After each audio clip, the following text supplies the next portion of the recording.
우리가 보면 외향적, 내향적 성격 뭐 이런 거 있잖아요. 그것도 사실 그 환경에 따라서는 그죠. 더 많은 퍼센테이지를 내가 외향적으로 가져갈 때도 있었고 더 많은 퍼센테이지를 제가 내향적으로 하려면 할 수 있었고 저는 이게 그렇지.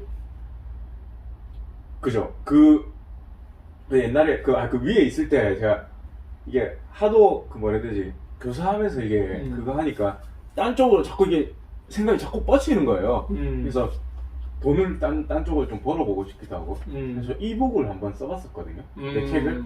근데 그때 사실 뭐 제가 배운 뭐 딱히 뭐 필라테스나 이런 걸 쓰긴 좀 그렇고 쓰면 그대로 이제 배운 걸 똑같이 쓰게 되는 것 같아서 하기도 그렇고 뭐 이래가지고 뭐에 대해서 쓰지 이래가지고 그때 한창 뭐 이런 거 자기 암시나 이런 거 좀 많이 그때 관심이 자기개발 이런 쪽으로 많이 했었으니까 제가 스스로가 이제 좀 내향적 성격이라고 그때 생각을 했어요. 예. 물론 내가 외향적으로 바뀌려면 언제든지 바뀌고 그럴 수밖에 없는 환경에서는 더 외향적으로 에너지를 많이 썼고 내가 스스로 변화하지만 그냥 그때는 이제 내 스스로 고민이 많던 시기였으니까 그때는 저는 혼자 동굴에 들어가거든요. 좀 그런 경향이 있거든요. 왜? 남이랑 이게 주변의 교사들이랑 얘기해봤자 답이 나오는 경우가 아니면 혼자 이렇게 정보를 찾거나 이렇게 해야 되잖아요. 딴 사람한테 답을 얻어야 되잖아요. 예. 답을 줄 수 없다고 저는 판단했으니까. 근데 이때는 이제 혼자가 되는 거예요, 스스로. 스스로 혼자가 되는 거예요. 그렇다고 뭐 강의나 이런 걸 들으러 다니지만 이제 대부분의 시간은 혼자 생각하고 판단을 내려야 되는데 에너지 소모를 많이 해야 되니까. 그런 식으로 되더라고요. 그러면서 이제 뭐 사실 그때 뭐 책을 쓰는 것도 사실 다른 책을 뭐 이북이니까 간단한 이북이니까 많이 참고를 해야 되잖아요. 그러면서 이제 책을 많이 끼고 있을 땐 제가 내향적으로 확실히 변하더라고요. 네. 근데 이런 게 확실히 내가 그 필요로 하는 환경이나 지금 영업을 많이 하니까 외향적으로 이렇게 기본적으로 세팅이 되어 있죠. 깨어나면. 근데 뭐 계속적으로 내향적으로 있으면 좀 빨리 피곤해지더라고요. 그러니까 좀 내향적으로 이제 있는 시간을 좀 가지려고 하는 편이죠. 근데 이게 되는 개념인 것 같아요. 왔다 갔다가 되는 개념이고, 다만 저는 사실 좀 뭐래나 혼자 뭔가를 좀 할 때가 좀 스스로 편하긴 해요. 에너지가 많이 딸릴 때는. 네, 그때는 혼자 뭔가를 하는 게 좋긴 하더라고요. 네. 에너지가 있으면 저도 계속 튀어나가더라고요. 네.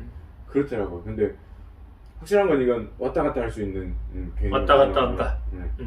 그럼 이제 내향적 성격, 외향적 성격 이야기를 했잖아요. 어느 게 더 좋은 것 같아요?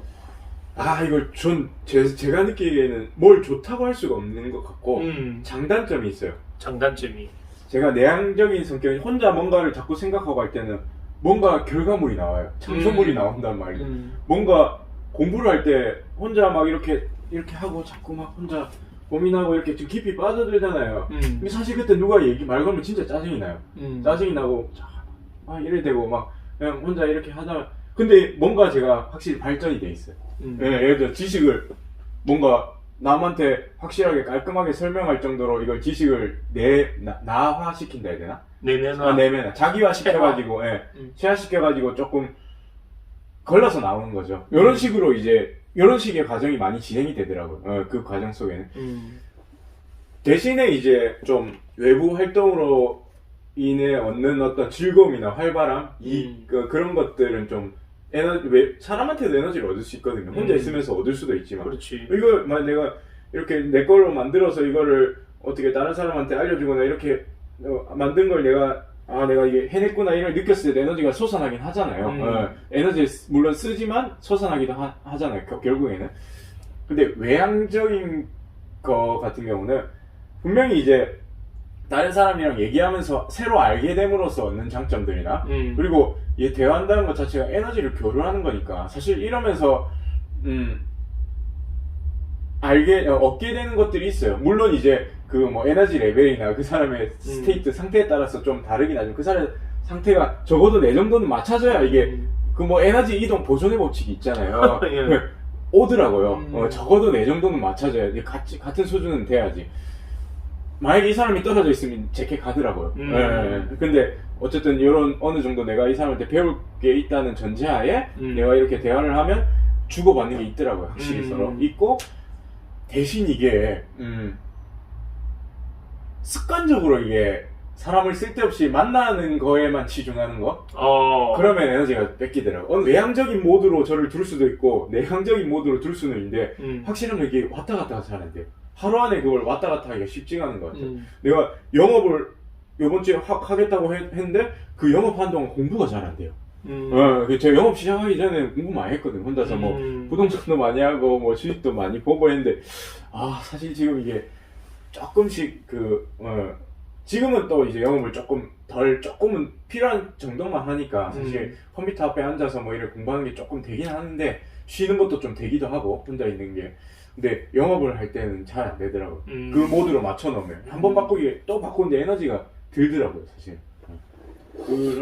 그래서 내가 이야기를 들어보면 내가 질문을 딱 던졌을 때 내향적 성격, 외향적 성격이 어떤 지식적인 책에서 나오는 게 아니고 네. 본인의 경험에서 지금 잘 좀 잡았거든.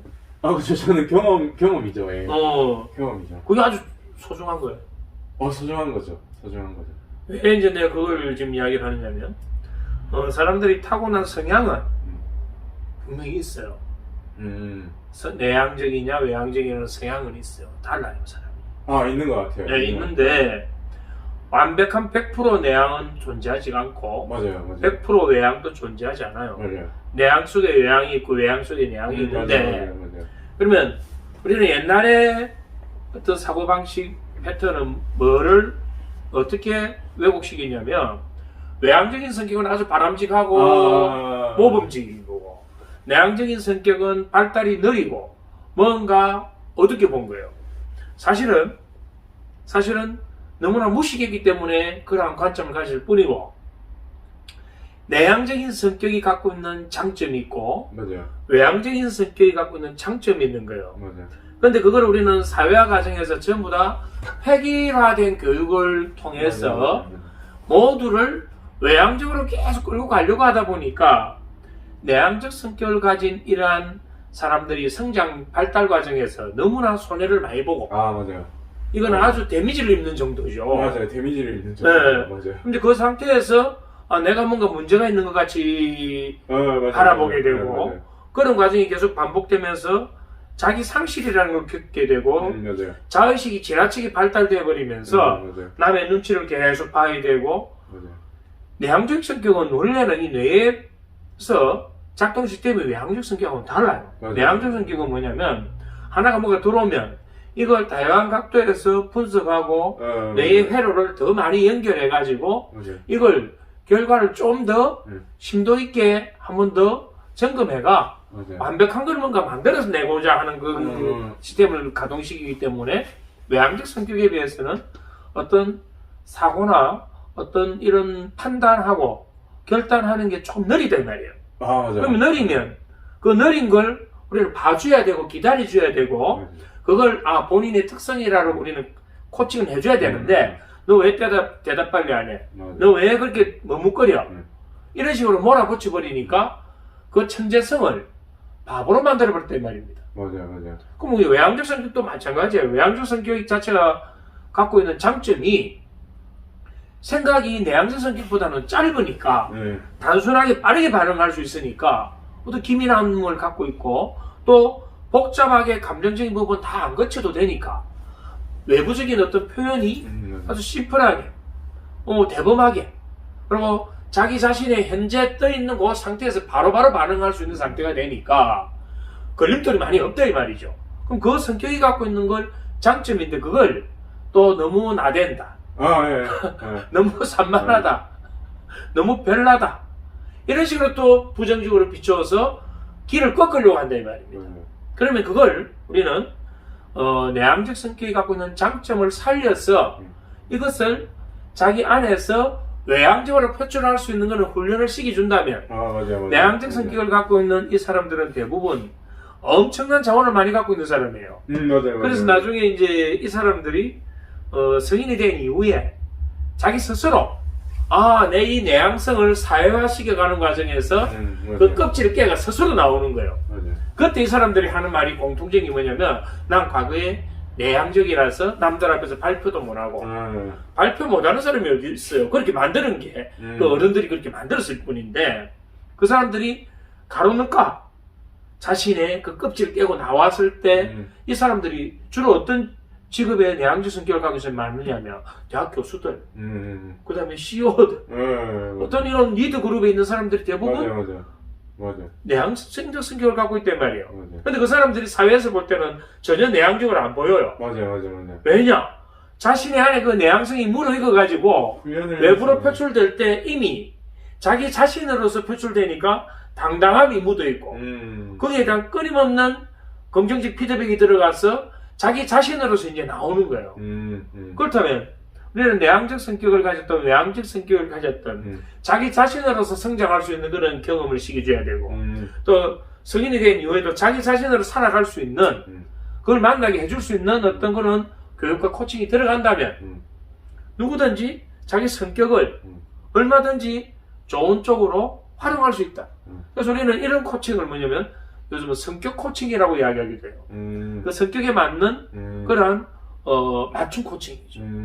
그럼 우리는 그런 코칭을 떠나서 사람들은 그 내향적이고 외향적인 거 아까 본인이 이야기했거든. 그게 어느 것이 좋다라고 결정을 짓는다는 것 자체가 사실 모순이에요.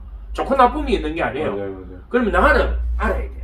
나는 내향적인가 외향적인가 원래 그걸 아는 건 중요해요. 왜? 맞아.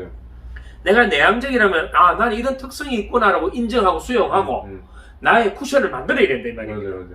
근데 그걸 못 만들면 외부에서 부정적인 게 치고 들어오면 내가 마치 뭐 잘못된 사람처럼 내가 뭔가 문제 있는 것처럼 이렇게 나를 바라봐 버리니까 내 날개가 꺾여버리는 거죠.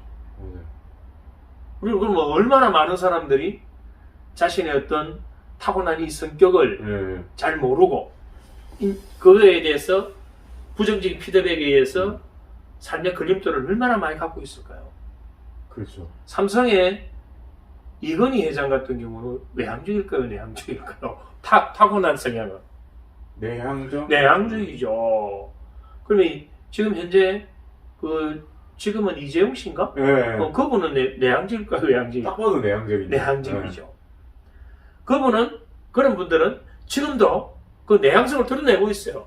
그런데 그런 분들이 남한테 기죽고 꺾이고 이런 분들은 아니다 이 말이에요. 그러니까 이제 나이가 들어가면서 이 내향적 성격이 갖고 있는 그 자원을 우리는 잘 활용한다면, 그러니까 여기서 제가 책을 썼잖아요. 저는 그럼 외향적일까요, 내향적일까요? 내향적 아니에요? 타고난 건 내향적인 게 제 원래 성향이에요. 그런데 저는 분위기만 맞으면 막 온갖 거 다 하거든. 심지어는 그 밭에 가서 나도 자연인이라는 이런 것까지 합니다. 그건 외향적이지 않으면 못 하는 거거든. 그러면 내가 갖고 있는 원 내 성향은 내향적이지만 사회화돼 가면서 또 내 내향적인 부분의 자원을 외부로 표출하는 당당함을 가질 때, 안에 충전을 시킬 때 나는 이미 그 내향이 외향으로 포장돼가 나오는 거예요. 근데 저는 제가 하는 이 외향이 실제로 내향이에요. 이것까지 이제 우리 경지가 깨닫는다면 그럼 나는 어떻게 해서 책을 16권을 썼을까? 책을 16권 썼다는 것은 나 자신과의 끊임없는 만남이잖아요. 내 자신에 대한 새로운 정리정돈이고 끊임없는 어떤 내면의 그런 어떤 성찰을 해야 되는 부분이고, 그럼 내가 내향적이지 않으면 가능할까요? 그런데도 그 내향적인 그러한 내면화되고 체화된 것을, 내형 개혁화된 것을 저는 다른 사람들 앞에서 당당하게 설명하고 그걸 또 교육까지 할 수 있거든. 상담 활용까지 할 수 있거든. 그럼 나는 지금 이제 사회적으로 볼 때는 외향적이지 않을까요? 그러면 내 안에 이런 성격의 분류를 벗어나서 내 안에 내향도 있고 외향도 있다 이렇게 보면 어떨까요? 어떤 그걸 나누기 이전에 내 안에 내향도 있고 외향도 있지만 난 내향을 이렇게 쓰면 되고 외향을 이렇게 쓰면 된다. 결국 내 내향에 외향이 있는 거고 내 외향에 내향이 있는 거 아닐까요? 우리는 이 상태가 되기 위해서 자기 자신과의 만남, 자기 자신의 채워짐, 이게 필요한 거죠. 우리 쿠션이 필요한 거죠. 우리의 세상 모형을 좀 더 합리적으로 객관적으로 만드는 그런 훈련들이 필요한 거죠. 본인이 갖고 있는 성격, 본인이 좋다고 생각해요? 어때요? 그때 이게 그 말씀하신 게 이게 제가 그때 책을 쓰면서 내양 관련된 책을 한 6-7권 봤거든요. 어이구. 그러니까 그 말이 맞아요. 이게 내양 외양이라는 게 이제 에너지가 어디로 흐르는 거잖아요. 그렇죠. 내양은 에너지가 이게 자꾸 안쪽으로 흘러서 그렇죠. 이제 어떤 탐구하기에 유리하고 외양은 이제 바깥쪽으로 흘러서 뭘 펼쳐나가기 유리하잖아요. 그리고 이게 자세히 구별하면 내향적인 거랑 내성적인 거랑은 또 좀 다르잖아요. 내향적인 건 에너지가 이렇게, 내성적인 건 말 그대로 부끄러움을 좀 많이 타는 거고. 내향성이 내성적인 부분하고 연관이 돼 있죠. 네, 돼 있긴 하죠. 네. 돼 있고, 그리고, 외향성은 훈련을 통해서 개발 가능한 부분이고, 개발 가능한 부분이고. 그거는 그렇게 정리해버리면 또 약간 편향이 되거든. 네. 내향성도 훈련을 통해서 개발 가능. 똑같이 가능해요. 그렇겠네요. 네. 그렇겠네요. 왜냐면 우리가 전체성을 가지고 봐야 되거든. 이게 왜 그러냐면 저는 내향성 기본적인 바탕은 내향성이거든요. 네, 내향적이고 사실 그 내향적인 사람들이 이제 어릴 때부터 겪을 수 있는 편견들 이런 걸 저는 이제 기본적으로 다 겪은 것 같아요. 왜냐면 보통 뭐지 데일 카네기인가 인간관계론 이런 책들이 이제 추앙되잖아요. 리더십을 가져야 되고 저도 이제 그런 것들이 한창 추앙되던 세대라서 다양성이 인정되지 않던 그런 세대라서 내가 이게 그러니까 내향적인 사람들이 보통 소심하다고 오해받기 좋고 맞아요. 조용하고 자신감이 없다고 이제 오해받기 그런 것들을 저도 들어온 적이 있거든요. 있고 그런 것들로 인해서 사실 외향적으로 되려고 했던 노력들을 많이 했던 것 같아요. 많이 했던 것 같아요. 그래서 외향성이 좀 더 이제 이렇게 생겼지만, 좀 더 이제 좀 커졌지만, 사실은 저도 이제 근본은 내향적인 사람이라서, 사실 외향적인 활동을 지속적으로 하면 빨리 피곤해져요. 빨리 피곤해지기도 하고, 그렇죠. 그만 중요한 이야기했죠. 그러면, 나는 내향성인데 외향적인 부분에 내하고 직접적으로 내향성과 연결 못됐기 때문에 그게 지금 에너지가 방전되는 상태거든. 그 외향적인 부분의 활동들이 내 내향성하고 만약에 연결이 된다면 어떨까? 그럼 에너지가 채워지겠죠. 바로 그거 이야기예요. 바로 그거. 그죠. 그러면 에너지가 채워지겠죠. 그러면 내가 불필요한 사람들을 꼭 만나야 되고 많은 사람하고 내가 알아야 되고 라는 강박을 가질 이유가 없는 거예요. 그죠. 이 사람은 내게 원래 이 사람들은 도움이 안 되는 부분이 있다 라고 한다면 굳이 남이 10명 만난다고 나도 10명을 꼭 만나야 되는 건 아니다 이 말이죠. 남들은 친구를 10명 가지고 있는데 나는 1명밖에 없다. 그럼 나 문제 있는 거 아니야? 이럴 필요가 없다 이 말이에요. 그래서 본인의 지금 현재 성격이 중요한 건 모든 사람들이 다 그렇게 생각을 해야 돼요. 내 성격이 좋은 거다. 내 성격이 좋은 거다. 여기서부터 시작을 해야 된다고. 근데 우리 뇌에는 끊임없이 네가 문제야 라고 계속 성장 과정에서 심어놨다고. 그래서 나는 앞에 나서 발표 잘하는 사람, 뭔가 크게 뭔가 떠드는 사람, 이런 사람들은 위대해 보이고 리더십을 가졌다고 이야기하고, 나는 좀 조용하게 사색을 하고 내부적 언어를 많이 쓰고 뭔가 이런 고찰을 많이 하고 했는데 뭔가 뒤처지는 것 같고 그거 아니다 이 말이에요.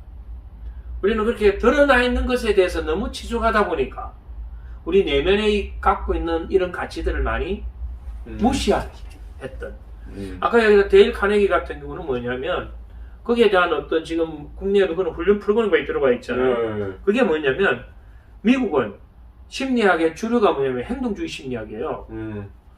그러면 그건 뭐냐면 훈련 과정들이 대부분 외향성을 계속 발휘하도록 만드는 거다. 근데 그 훈련 과정에서도 모순이 되는 게 있어요. 밖에 나가서 발표하는 거에 대한 공포감을 갖고 있는 사람을 앞에 계속 발표를 시킨다. 그건 뭐냐면 공포 체험을 계속 시키는 거예요. 그거는 훈련을 그렇게 시키면 안 돼요. 왜냐면 그 훈련 자체가 잘못됐다는 건 아니에요. 그럼 이 사람이 발표 불안이 심한 사람이라면 이 사람은 발표 불안을 심하게 안 할 수 있는 기초 훈련을 한 후에 그리고 우리가 이제 심리 훈련이나 멘탈 코칭을 한 후에 앞에 나와서 발표하는 게 괜찮다. 발표하는 거는 편한 거야 라고 훈련을 시게 되는데 바로 불러내가지고 발표하라고 하니까 자기 순서가 올 때까지 심장이 멎었듯이 벌렁벌렁 뛴다 이 말이에요. 그렇게 나가서 앞에서 발표 어거지라도 한번 하고 나면 나 이제 좀 나아졌어라고 하는데 일시적으로 나아지는 부분은 분명히 나타나요. 근데 뭐가 문제냐면 나는 그 앞에 나가서 실제로 떨렸거든. 실제로 불안했거든. 그럼 나는 뭘 또 학습했냐면 많은 사람 앞에 나가서 내가 이렇게 해서 나는 불안을 또 느꼈어. 의식에서는 나 이를 발표해서 성공했어라고 하는데 우리의 잠재의식은 모든 것을 그대로 받아들입니다. 해석하거나 분석하거나 비판하거나 논리적인 어떤 합리적인 것도 못해요. 그러면 내가 또 한 번 불안을 학습한 게 되버리는 거예요. 이제 더 재밌는 이야기로 사례를 한번 설명해 볼게요. 청소년들을 대상으로 어린이를 대상으로 이제 담력 훈련을 하는 거예요. 그러니까 담력 훈련이라는 것은 어떤 공포스러운 상황에 그걸 반복 적응을 시켜서 내가 이제 거기에 대해서 무디게 만들어 가지고 내 담력을 키운다. 이게 이제 담력 훈련이거든. 근데 우리는 이 담력 훈련을 시킬 때도 이 행동주의 심리학을 바탕하고 있는 거잖아요. 이 훈련이. 근데 뭐를 무시했냐면 개개인의 현재 상태 그걸 무시했단 말이에요. 자 보세요. 좀 둔감하거나 또는 현재 상황을 좀 긍정적으로 내가 해석할 수 있는 상태에 되어 있는 그 청소년은 이 담력 훈련을, 그래서 그 담력 훈련이 밤에 공동묘지를 돌아서 혼자 오는 과정이다라고 예를 들어서 프로그램을 설정했다고 봅시다. 자, 좀 담대하거나 둔하거나 둔감하거나 또 어떤 자신감이 넘치는 청소년은 좋은 경험이에요. 그런데 말이에요, 아주 민감한 성격을 갖고 있고 내가 공포, 불안 지수가 너무 높은 이 청소년은 거기에 돌아오는 그 코스가 본인에게는 담력 훈련이 될까요? 불안 학습이 될까요?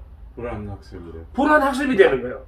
그래서 거기를 한 바퀴 돌고 오면 자칫 잘못하면 심장마비로 죽을 수도 있다면 그 학생 같은 경우. 그래서 돌고 나면 거의 우리 뇌에 어떤 현상이 일어나냐면 그 공포스러운 상황에 내 기존에 있던 모든 기억들이 달라붙어가 정서가 이제 연합이 되가 이제 밤만 되면 이게 이제 조건 형성이에요. 연합된 거예요. 밤만 되면 어둡기만 하면 혼자 내가 나가기만 하면 나는 이제 더 불안해지는. 그래서 잠을 잘 때 막 헛소리를 이제 하거나 자다 끔찍 놀래거나 하는 불안한 학습에서 병적인 상태로 갈 수도 있다. 그러면 그 학생 같은 경우는 어떤 식으로 훈련시켜야 돼요? 점진적으로 시켜줘야 되죠. 그래서 아이가 화장실에, 공동 화장실에 들어가는 걸 두려워하는 아이가 만약에 있다. 이 아이를 야 괜찮아 들어가 하고 억지로 집어넣어가 화장실에 가게 하면 얘는 화장실에서 뭘 배울까요? 뭘 학습할까요? 공포를 지금 계속 더 크게 키우는 거죠. 정신적으로 치명적이 되죠. 그래서 우리는 이런 경우에 어떻게 하느냐면 훈련을 점진적으로 시켜요. 공주 화장실이 안전하다라는 것을 혼자가 안전하다는 걸 학습시키기 위해서 처음에는 엄마가 아이 손을 잡고 그 화장실을 같이 들어가요. 반복을 시켜요. 그러면 엄마하고 있을 동안은 나는 화장실 괜찮거든. 괜찮다라는 걸 계속 지금 뇌에다가 훈련을 시키는 거예요. 그러고 나서 나중에 아이가 안에 앉아 있을 때 엄마가 밖에서 엄마 발이 보이도록 싹 밀어 넣어준 상태에서 계속 반복을 하는 거예요. 그럼 아이는 아까는 엄마가 안에 있어서 안심이었는데 엄마가 밖에 나가도 이제 뭐 발만 보이니까 발이 앞에 엄마가 있으니까 나 안심이야.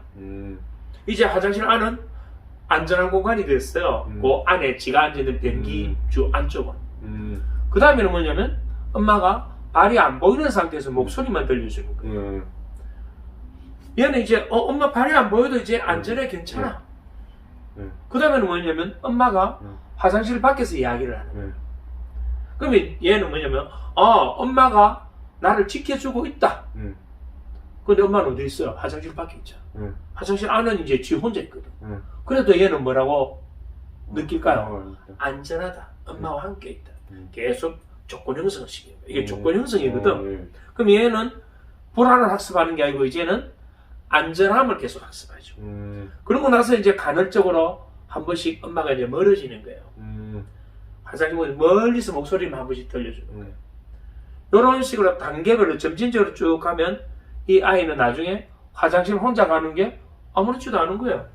아, 안정감을 이렇게 핵심이 이거네요. 안정감을 학습해야 되는구나. 우리는 불안과 공포를 학습하는 게 아니고. 우리는 이걸 시키잖아요. 긴장하지 마, 긴장하지 마라고 계속 이야기하잖아요. 뭐 할까요? 긴장하게 되죠. 괜찮아. 천천히 해. 힘 빼고. 구체적으로 우리는 학습을 시켜줘야 되죠. 안정감을 학습해야 되는 거예요. 그럼 우리 심리적인 것도 대부분 마찬가지예요. 심리 문제점을 계속 덜쳐가지고 이걸 파고 들어가니까 그 상담이나 훈련 과정에서 더 데미지를 입는 거예요. 우리는 기존에 이 문제되어 있는 이 회로 어쩔 수 없잖아요. 만들어져 있는데 그러면 뭐를 만들어 넣어야 될까요? 저번에 잘 아셨잖아. 새로운 전용 신경 회로를 구축시키려면 반복 훈련 안정감과 관련해서 시켜줘야지. 그러면 이제 내가 그전에는 난 불안한 존재라고 착각하고 있었는데 나는 이제 뭐 편안하고 안정된 존재라고 착각하게 만드는 거예요. 우리 뇌는 착각의 챔피언이잖아요. 그러면 이제 답이 나오지 않나요?